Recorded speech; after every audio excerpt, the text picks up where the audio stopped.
Hello, Internet. Hey guys.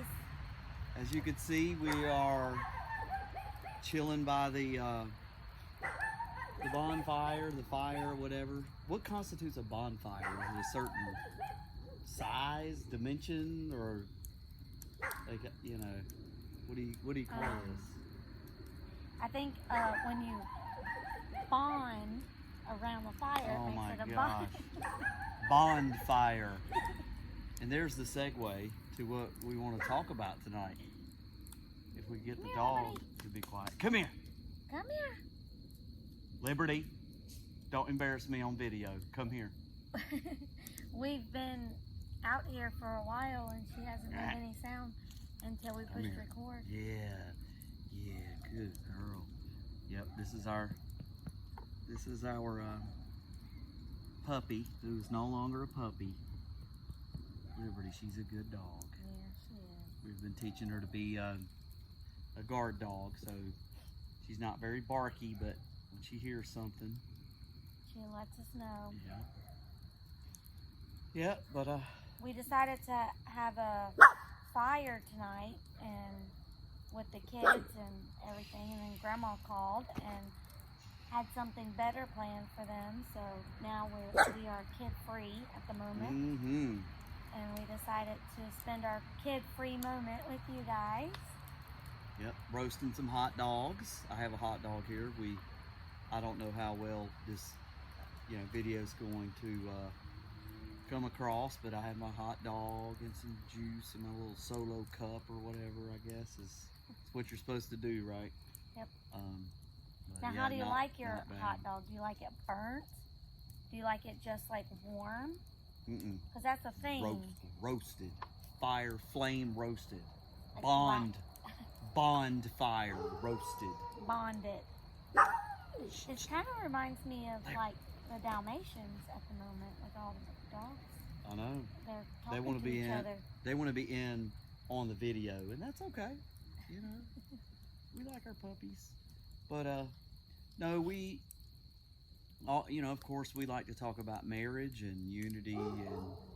And my wife, she said something really interesting the other day. There's this teaching, the doctrine of the triune man, and it's how we are spirit, soul, and body, and there's a whole thing there. You read the Bible and you see these themes, a lot, and I remember the first time I heard the teaching, it really it helped me get my feet underneath me, in my life, and that's kind of the point. There's kind of a structure there, the way that works, and and then actually I heard it again, gosh, 15 years later or something. A pastor just randomly just did the teaching in a totally different place and circle of people and everything, and I was like, oh man, it was so good to hear that again. But it's something I like to talk about a lot. And she had mentioned, well, what about like the triune marriage, the triune union, or something, like how we have these categories of our being and how we connect those. I was like, whoa, that's deep. That's some cosmic union, kind of like super deep spiritual stuff going on there. I mean, you have the flesh, and that's really easy. From the beginning it says they become one flesh, and that's not too hard to understand. Then you have your souls coming together, and then your spirit, which that's definitely that's a whole nother level. So and then it made me think about categories of unity, because it just you go on from there, because then you have life. What people like to talk about is what spurred that thought on is like soulmate a thing? Is there a real thing as a soulmate?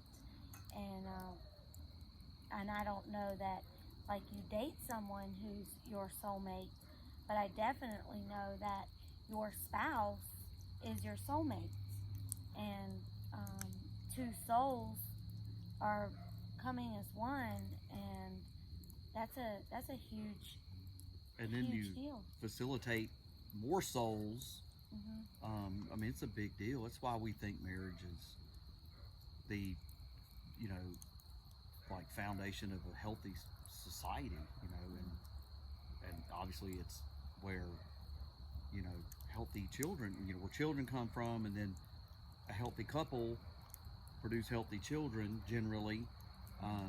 You know, and it's not to speak against other situations, but it's just, it is the optimal, you know, way to live, or single and celibate, Well, or married, God is together for life. God is a God of order, and He has ordered things a certain way, and so this is how He ordered it: one man and one woman becoming as one, and being fruitful and it's multiplying. A natural order that is, like I was saying, we all come from this, and it helps things be, you know, in order, not total chaos. Although sometimes it's chaos, but and we back gotta to be careful when you get married. We do a lot of the sand thing, you know, where people pour the sand and all the romantic stuff. Cool. We have a beautiful picture from our wedding when we lit the candles. Gotta have the candles. We became one, and we it didn't could do be the ropes though. We didn't do the ropes. I wish we did the ropes. Instead of just being on the ropes in our marriage all the time, we didn't do the 3 cords together or not easily broken. But all of that is really good, but we can't stop there at the wedding. We have to remember every day as we are married, that we have become one, and if we put God in the middle, then that's we have that extra. Yeah, that's a big category too. You know, your spiritual life and people. I mean, we're talking about being one in spirit. That's not so easy.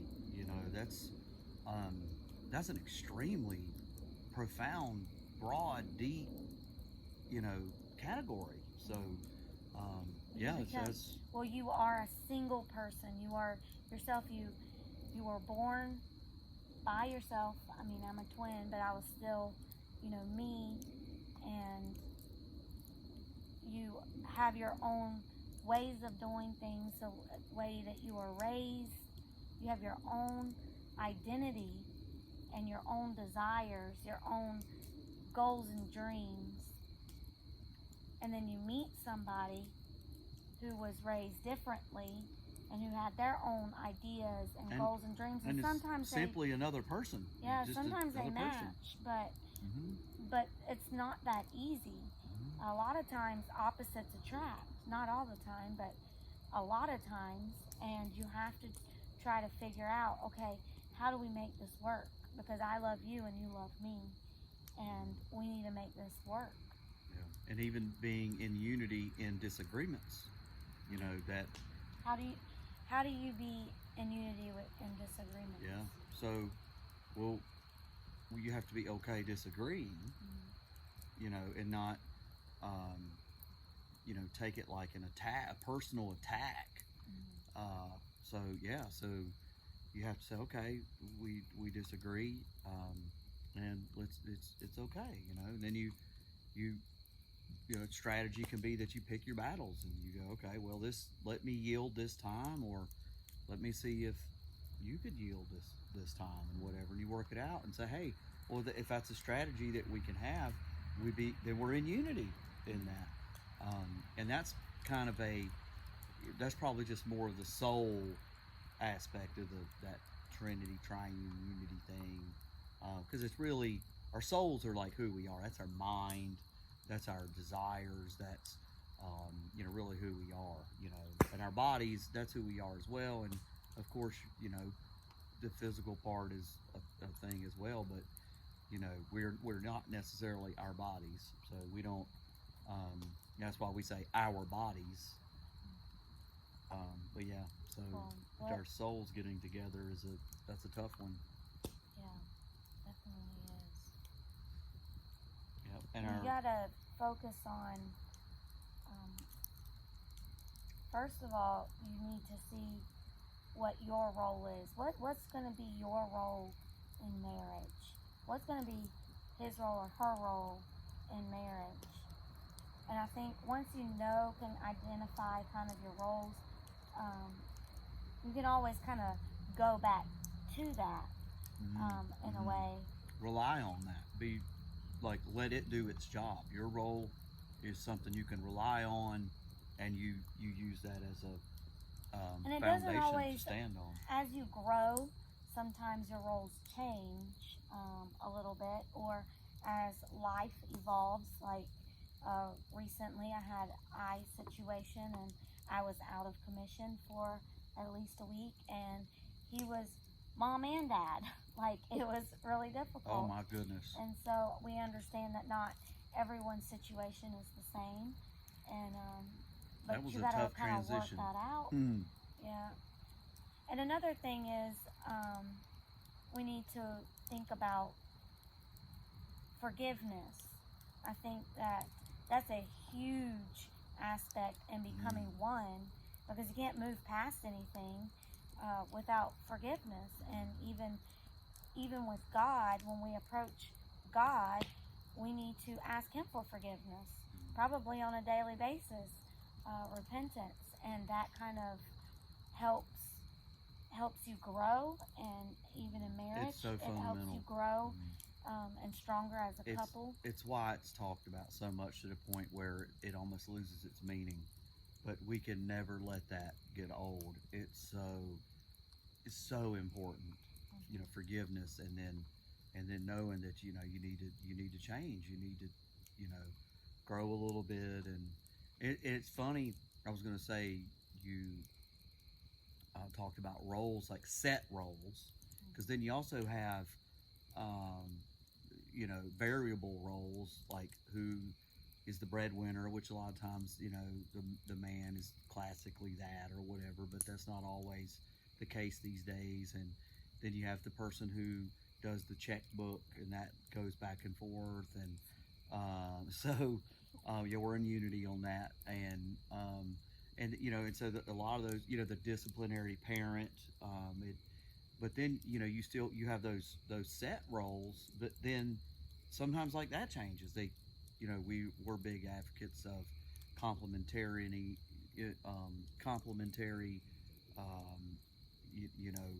marriage and family, where the wife is the wife and the woman is the nourisher.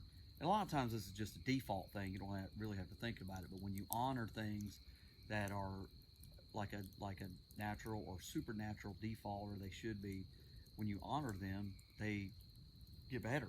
When you utilize them and you respect them, then they're even more powerful. So the woman's the nourisher and the man's the protector, and that kind of works out different ways. But then I had to kind of maybe be more nourishing and more sensitive, and I'm definitely not that by default. And then maybe a guy can be that way more. We're just talking, like, kind of general percentages here. Majority kind of male-female thing, but it's not always that case. But well, I think a still, huge part in, like, being that nurture, what helps me is listening. And a lot of times, men like to fix things, and they're good at it. They're the woman comes in with an issue, a problem, it's the provider and the man thing, wants to come in and be like, "Oh, this is all you got to do is fix it," and the woman just wants him to listen to her and just hear her out. Yeah. And he's not fixing it. But that's because a lot of women, that's how we deal with problems, is we listen, we stop, and we're like, we can't always go and fix the roof, but we can hear about the roof leaking, and we try to help in any way. What? The roof's leaking? So I'm just using my goodness. this example. Yeah. But yep. No, that's that is good. That's good stuff. Listening. Again, it's a strategy. Like, and this stuff, a lot of this stuff is we didn't invent this. A lot of this, like, We just try to come up. We just try to come up with ways to communicate it. That's where we can be creative. But the design for things, the order of things, that's done. You know, so we don't have to, you know, redo that. Even though the world wants to constantly redo that, and that's just like that's really typical of something that's lost and doesn't know, you know, its left from its right. But when you figure that out and you know that that's just, you know, you don't define good and evil. You don't get to define everything, you know, from the beginning. You, yeah, you then you build on that, and then it's just you figure out, you create ways to incorporate it in your life, your day-to-day life. But yeah, anyway, I think that, have we said enough, or do we need to keep going? I don't know. We didn't really make a bulletin board of Bullet points. So yeah, like we just wanted to get on here and talk and encourage, and you know, our heart is always for marriage, and not only for our marriage but for your marriage as well. And we're always praying for marriages. We know that marriage isn't easy. It's not. Our marriage hasn't always been easy. I really don't like for people to learn things the hard way. I wish somebody would have told me. Yeah, we can definitely learn from other people, and we just like to encourage when we can and live and be the example of what we teach. We don't want to just be talking heads. We want to be a light. Identify like this fire reality, you know, ascertain situations and quantify, you know, things happening. I don't know how to break it down even more simple, but it's like understanding the simple things is really what's like important. That's how we get to, you know, getting stuff done. So yeah, we need to remember to fight for unity. It's something that you always kind of talk about. You fight for it and not against it. It's easy to, you know, fight for yourself and your own selfish desires. But if you can stop a moment and fight for unity and for your marriage and for your family. Because that's not like a default. God honors that a lot of times. Yeah, like, because you have defaults that are also kind of bad. Like when I'm saying defaults, it's like if you're healthy and you understand, you know, that you're working towards unity and you're not acting out in past experiences and hurts and stuff, then you should get to a place where you're just like, it comes natural to grow and to repent and ask for forgiveness and to forgive, and you're just, that river's flowing, you know. But if you don't work on that and you don't fight for it, then your default's going to be not good, unhealthy, and or just in general, because you know, everybody's different. But yeah, so that's why we like to talk about it so much. If you guys have any marriage questions that you guys would like for us to cover, we don't always know what to talk about. Like and comment below. Yeah, all that good stuff. Yeah, right. And and subscribe. Cool. I think that's good. I want to go back and watch this video, and I think I might learn something. Yeah. I do that sometimes. Cool. Well, I hope everybody has a good night and good rest of your week and your rest of your year, and you know, all of your you know, times are good. And yep, we just pray everybody be blessed. Yes. What do you say? All right. All right. Over and out. We're gonna enjoy the rest of our kidless Yes. evening. Now unity time. Roast another hot dog. Or roast each other. I like roasting. Yeah, we're in unity in that sometimes, but sometimes you got to be careful. Like, hey, you're roasting me a little hard today. Can you lay off? So.